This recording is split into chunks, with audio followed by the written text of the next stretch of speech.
Hey welcome back to my YouTube channel Pooji stage 96 में मैं आज डिस्कस करूँगा आपसे 12th फिजिक्स। देखिए, सबसे पहले बच्चों हमने ये यूनिट में डिवाइड किया गया है, हमने ये पहले ही आपसे डिस्कस कर लिया। अब हम बात करते हैं फर्स्ट यूनिट। तो देखिए इसमें फर्स्ट यूनिट क्या है बच्चों, इलेक्ट्रिसिटी।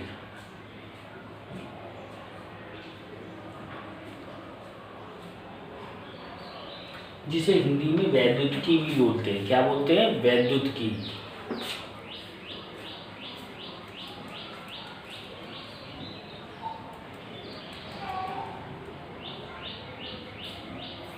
वैद्युतिकी। देखिए अब इसमें बच्चों हम फर्स्ट जो हमारा चैप्टर है उसके बारे में हम डिस्कस करते हैं। चैप्टर का नाम है हमारा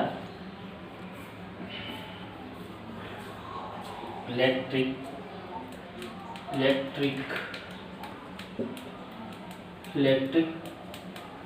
चार्ज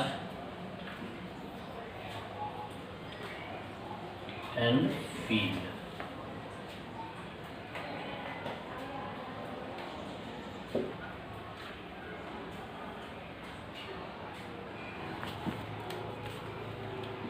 देखिए बच्चों, यहाँ पर हमारा चैप्टर फर्स्ट है, इसका नाम है बच्चों इलेक्ट्रिक चार्ज एंड फील्ड।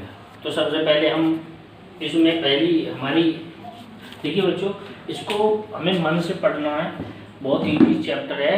और इसमें अगर आप एक टॉपिक को दूसरे टॉपिक से रिलेट करके पढ़ेंगे तो आपको कहीं कोई दिक्कत नहीं आएगी। ये ध्यान रखना है। समझ में आ रहा है? आपको इस चीज़ का ध्यान रखना है। चलिए तो आज हम बात करते हैं। तो सबसे पहले आज हम बात करते हैं बेसिक इंट्रोडक्शन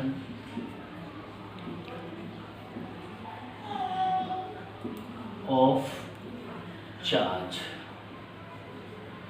देखिए बेसिक इंट्रोडक्शन ऑफ चार्ज, देखिए वैसे ये एग्जाम में इसका कोई मतलब नहीं है कि बेसिक इंट्रोडक्शन क्या है, लेकिन फिर भी हमें जानना जरूरी है क्योंकि हम इसकी प्रॉपर्टी पढ़ेंगे, इसके बारे में पूरी जानकारी रखेंगे तो हमें ये भी आना चाहिए। तो देखिए इसमें है क्या है बच्चों कि देखिए जो पुराने समय में, जो ओल्ड टाइम में कुछ लोग थे, दार्शनिक जिन्हें कहते थे, उन्होंने देखा था कि कुछ सिंथेटिक वस्त्र, यानी ये कह सकते हैं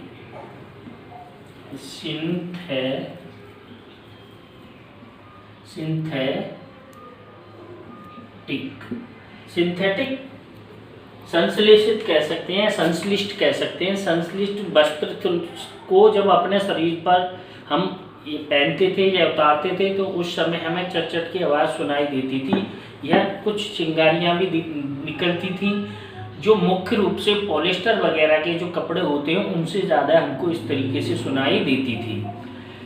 देखिए इसी तरीके से कुछ जैसे कार है या कहीं अगर अर्थ पर चलने के समय भी ये हमको इस तरीके से ये सुनाई देता था।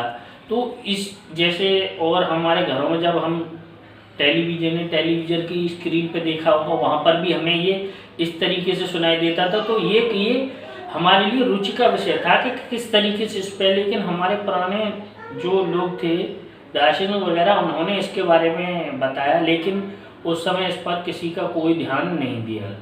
लेकिन इसके कुछ समय बाद लगभग 600 BC, यानी ये कह सकते हैं लगभग 600 BC। 600 BC में क्या हुआ, एक बच्चों थेल्स नाम के एक साइंटिस्ट थे। थेल्स नाम के साइंटिस्ट थे बच्चों। तो इन्होंने ये देखा कि इसी तरीके से इन्होंने भी एक्सपेरिमेंट किया। इन्होंने भी कई चीज़ देखी कि अंबर नाम का सब्सटेंस था,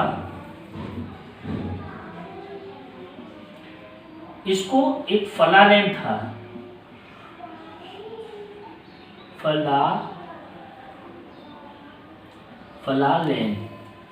एक फलालेन था अंबर को। जब फलालेन से हमने फ्रिक्शन कराया है, जब रगड़ा, तो इस समय से भी वही चीज़ हमको सुनाई दी जो पहले उन्होंने देखी थी। तो इस तरीके से इसी तरीके से हमने देखा कि जो सिंथेटिक वस्त्र थे उन्होंने भी यही महसूस किया कि उनको भी इस तरीके से चिंगारी या चरचट की आवाज़ सुनाई दी। बारिश जब होती है तो बारिश में भी इसी तरीके से यही प्रोसेस है, बिजली जो चमकती है वो उसमें भी यही था। तो जब इन्होंने इस तरीके से दिया, लेकिन इन पर भी कोई विचार नहीं किया गया। इन्होंने जो बताया था थेल्स के लगभग 2000 यानी ये कह सकते हैं 2000 वर्ष तक, यानी 2000 ईयर तक इस पर कोई भी विचार नहीं किया गया। क्या चीज़ थी, क्यों इसमें आवाज़ दी, क्या है, कुछ भी नहीं इस पर सोचा विचारा। फिर देखिए इसके बाद लगभग 1600 ईस्वी में, ये कह सकते हैं एडी में, लगभग 1600 ईस्वी में एक इंग्लैंड की रानी थी जिनका नाम था एलिजा वैन। क्या नाम था? एलिजा वैन या एलिजा हेंट्री भी कहते हैं इनको। तो ये नाम था। इनके यहाँ इनके पारिवारिक डॉक्टर थे जिनका नाम था गिलबर्ट, या उनको कहीं कहीं गिलबर्ट कहते हैं या कहते हैं विलियम गिलबर्ट्स। क्या कहते हैं बच्चों? या क्या कहते हैं? डॉक्टर गिलबर्ट, या कहीं कहीं लिखा है बच्चों विलियम गिलबर्ट। तो इन्होंने भी यही चीज़ देखी और इन्होंने भी कई एक्सपेरिमेंट किए, और कई एक्सपेरिमेंट करने के बाद इन्होंने भी यही देखा। और इन्होंने भी जैसे चमड़ा है, रेशम है, इस तरीके से इन्हें कई वस्तुएं, अंबर है या एबोनाइट है, इस तरीके की कई छड़ें ली और उन छड़ों को एक दूसरे से रगड़ा, तो इनमें भी वही गुण था जो उन्होंने पहले बताया था। तो ये क्या थी कि ये छोटे छोटे टुकड़ों को आकर्षित करती थी, और आकर्षित करती थी तो इनमें वही गुण इनमें भी था। फिर उसके देखिए इनके कुछ दिन बाद, यानी ये कह सकते हैं 1646 में, ये क्या था, ये कब हुई थी? ये लगभग 16, यानी ये कितनी थी? 1600, और ये कितनी थी? 1646, यानी 1646 में इन्होंने यहाँ पर एक साइंटिस्ट थे जिनका नाम था टॉमसन, इंग्लैंड के थे ये। इन्होंने इस पूरी घटना को, ये जो इस तरीके से हो रही थी, इस पूरी घटना को बच्चों क्या नाम दिया? वैद्युत नाम दिया है। इस पूरी घटना को क्या नाम दिया? वैद्युत।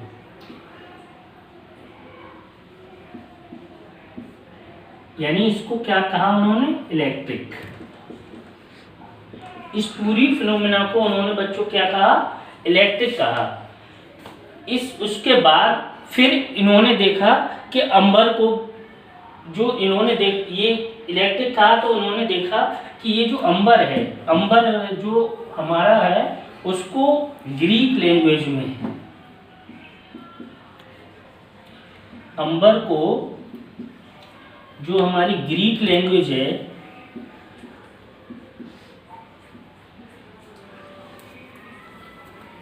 लैंग्वेज में इलेक्ट्रिक कहते हैं, या ये कह सकते हैं, क्या कहते हैं? इलेक्ट्रिक, या इसी को हम क्या कहते हैं? इलेक्ट्रॉन। यानी सीधे सीधे कह सकते हैं कि अंबर को ग्रीक लैंग्वेज में क्या कहते हैं बच्चों? इलेक्ट्रॉन कहते हैं। अतः हम कह सकते हैं वह ऊर्जा जिसके कारण अंबर तथा अन्य पदार्थों को आकर्षित करने या हल्की वस्तु को आकर्षित करने का एक गुण उत्पन्न होता है, इसको हम क्या कहते हैं? इसे क्या कहते हैं? इलेक्ट्रिसिटी कहते हैं। इसको क्या कहते हैं बच्चों? इलेक्ट्रिसिटी कहते हैं। यानी ये कह सकते हैं कि ये इलेक्ट्रिसिटी क्या हो गई, इससे जो जनरेट एनर्जी थी उसके बारे में हमने इसमें ये समझ में आ गया कि ये क्या थी, एक तरीके से हमारी एनर्जी थी। क्या थी बच्चों? एनर्जी। इस गुण को प्राप्त करने के बाद वस्तु में, इस गुण को प्राप्त करने के बाद वस्तु कैसी हो जाती है? वैद्युतमय हो जाती है। कैसी हो जाती है बच्चों? वैद्युतमय हो जाती हैं। उनके इस गुण को हम क्या कहते हैं? वैद्युतमय, या क्या हो जाती हैं? आवेशित।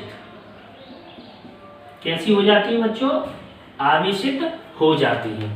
तो आवेशित हो जाती हैं। तो ये समझ में आ गया आपको इलेक्ट्रिसिटी कहते हैं। तो देखिए आगे इसमें समझिए कि इस प्रकार की जो वस्तुएं होती हैं उनको रगड़ते समय, यानी उस प्रकार की जो वस्तुएं होती है जब हम रगड़ते हैं तो उस समय जो हमारी विद्युत उत्पन्न होती है उसे हम फ्रिक्शन या स्थिर वैद्युतिकी कहते हैं या घर्षण वैद्युतिकी कहते हैं। अब बात करते हैं हम आवेश के में। अब बच्चों किसके बारे में बात करते हैं? आवेश के में। अब हमको मेन हमारा जो टॉपिक है वो क्या है बच्चों? चार्ज, जिसे क्या कहते हैं? आवेश।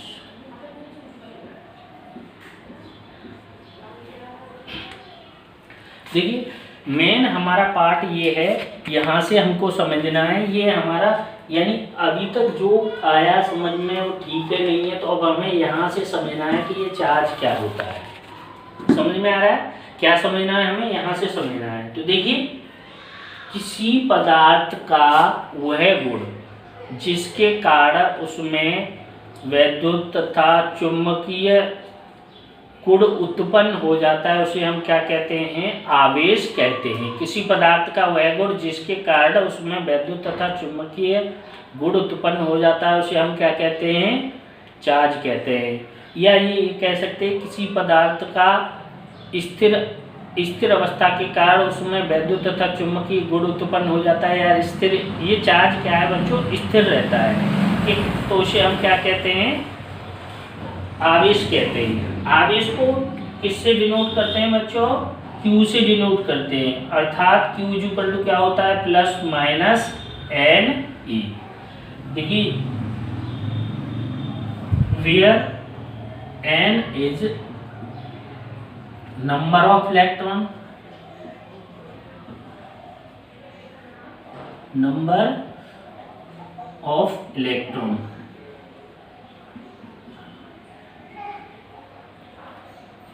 and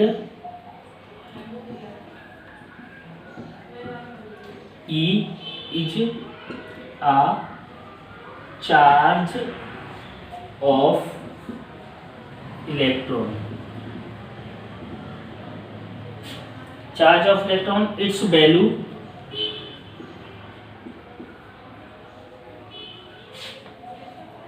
is minus 1.6 into 10 to the power minus 19 coulomb.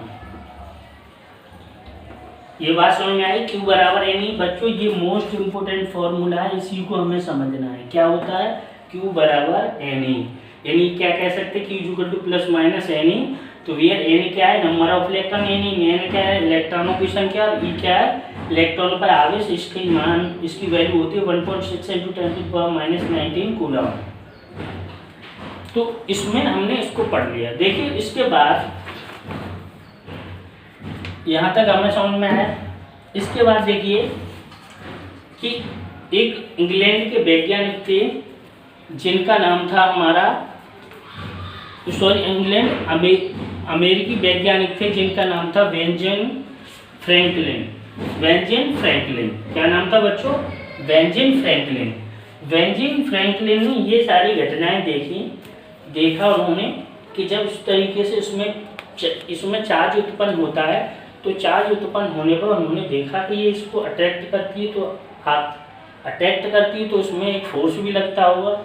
जब फोर्स देखा तो उसमें फोर्स की कंडीशन 2 थी, यानी एक अट्रैक्टिव था और एक रिपल्सिव, यानी एक आकर्षण का था और दूसरा प्रतिकर्षण का। तो उन्होंने फिर इसको, ये जो चार्ज थे उन चार्ज को उन्होंने 2 टाइप में डिवाइड किया, एक प्लस और एक माइनस। तो देखिए फिर उन्होंने क्या किया बच्चों कि इनका जो चार्ज था वो उसको डिवाइड किया उन्होंने, और उन्होंने बताया कि जो चार्ज होता है देयर आर 2 टाइप। ये बच्चा कितने प्रकार का होता है? 2 प्रकार का होता है, एक धनावेश और एक ऋणावेश। यानी ये कह सकते हैं एक तो हो गया धन आवेश और एक कौन सा हो गया बच्चों? ऋण आवेश। इसे पॉजिटिव चार्ज,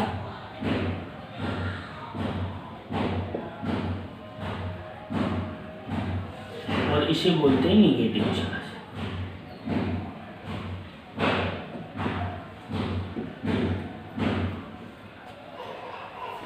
तो अब हमने ये पढ़ लिया कि हाँ चार्ज प्लस और माइनस दो तरीके का है। तो इसके लिए हमें इसको प्रूव करने के लिए हमारे पास कई थ्योरी हैं। जैसे हम ये कह सकते हैं कि परमाणु का मॉडल भी है, और भी उस तरीके से हम इसको समझा सकते हैं। लेकिन एक चीज़ है कि जब हमने इसको दो तरीके से बताएंगे, पहले इसको इसी बेस पर समझ लीजिए कि चार्ज दो तरीके से होता है, और ये क्यों होता है वो हम बाद में बताएंगे। अभी तो पहले ये समझ लीजिए कि आप ये समझिए कि दो तरीके का होता है, प्लस और माइनस। क्या होता है, कैसे होता है, वो अभी बाद में बताएंगे। तो देखिए प्लस और माइनस है, तो हमने देखा कि चार्ज दो तरीके का है। अब मान लीजिए दो वस्तुओं को रगड़ने पे क्या हुआ, उसमें चार्ज प्रोड्यूस हुआ। हमने भी देखा है हमारे दैनिक जीवन में भी कि हम हाथ को रगड़ते हैं तो उसमें क्या है, इसी तरीके की फिनोमिना प्रोड्यूस होती है। तो हमने देखा कि अब जब ये पॉजिटिव है, दो हाथ रगड़ रहे हैं, गर्म हो रहे हैं, तो एक पे पॉजिटिव और नेगेटिव किस पे क्या आएगा। तो देखिए इसके लिए बच्चों क्या था कि एक कंडीशन है। इसमें क्या होता है कि कुछ ऑब्जेक्ट होते हैं, उन ऑब्जेक्टों को, अगर कुछ ऑब्जेक्ट हैं उनको ऊपर वाले से नीचे वाले पर रगड़ा गया है तो इससे इस पर रगड़ा गया है तो इस पर पॉजिटिव आएगा, इस पर नेगेटिव आएगा। फिर इसको इससे रगड़ा गया है, इस तरीके से पॉजिटिव नेगेटिव आते हैं। इनकी कुछ